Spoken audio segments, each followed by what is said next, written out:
guys! Welcome ulit sa vlog ko. Magluluto tayo ngayon ng carbonara for the first time. So, mag-init na ako ng tubig para sa ating pasta. Okay, samahan niyo ako. Keep on watching guys. Luto na guys yung tubig, kaya ilagyan na natin yung pasta para maluto.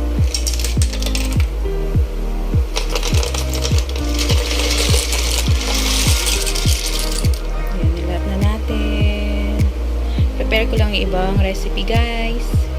So, ito na yung mga recipe natin sa carbonara. Meron tayong cream of mushroom. Tinunaw lang natin siya sa 2 cups of water. Tapos, meron tayong bacon. Siyempre, dapat pag carbonara, bacon ang nakasahog. Meron din tayong mushroom. Tapos, all-purpose cream at saka butter.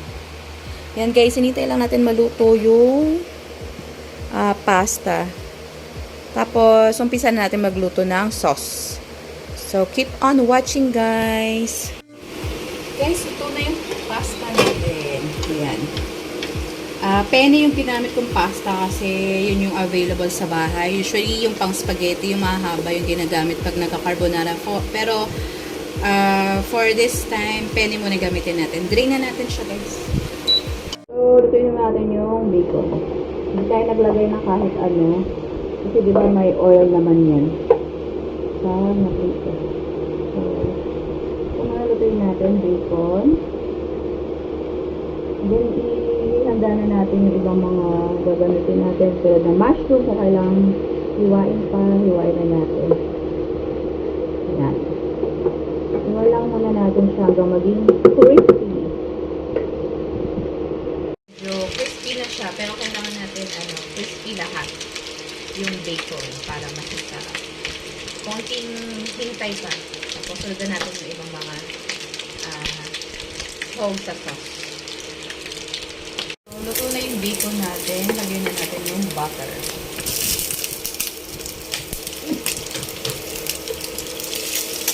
Tunawin lang natin.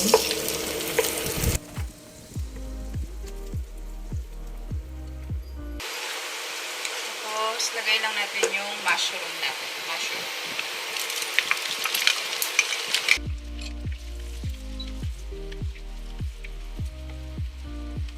Guys, so ginisa lang natin saglit yung mushroom. Ilalagay na natin itong cream of mushroom naman.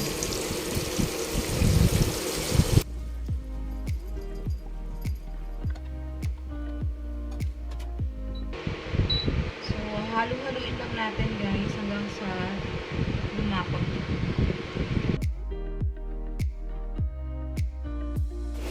Malapot na yung sauce, yung cream of mushroom. So, lalagyan natin naman siya ng all-purpose cream para ma-add lang sa sauce natin.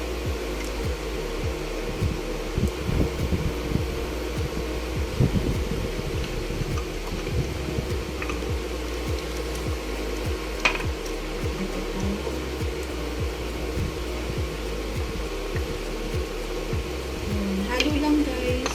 Halo lang ulit.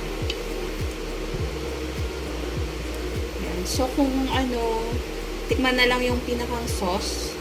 Kung matabang, pwedeng lagyan natin to ng salt and pepper to taste. So guys, luto na yung sauce. Try natin. Tikman natin kung anong lasa. Ilalagay natin yung sauce ngayon sa penne. So, ayan na yung finished product natin. Tikman natin kung masarap guys.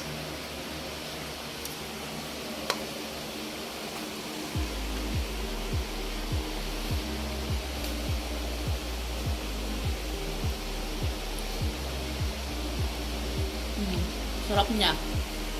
Lasang-lasa yung sauce na ginawa natin. Yung mushroom sauce, tapos yung mushroom din, tapos yung bacon nagpalasa. So guys, try nyo lang na sundin yung mga sunod-sunod na pagluluto and then try nyo makakagawa na kayo ng carbonara. Thank you for watching. Please like and subscribe. And I hope to see you guys sa next na video ko. Bye! So, Yan guys, try nyo na lutuin. Madali lang siya, 'di ba?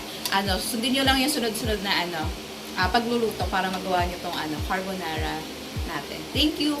Please keep on watching.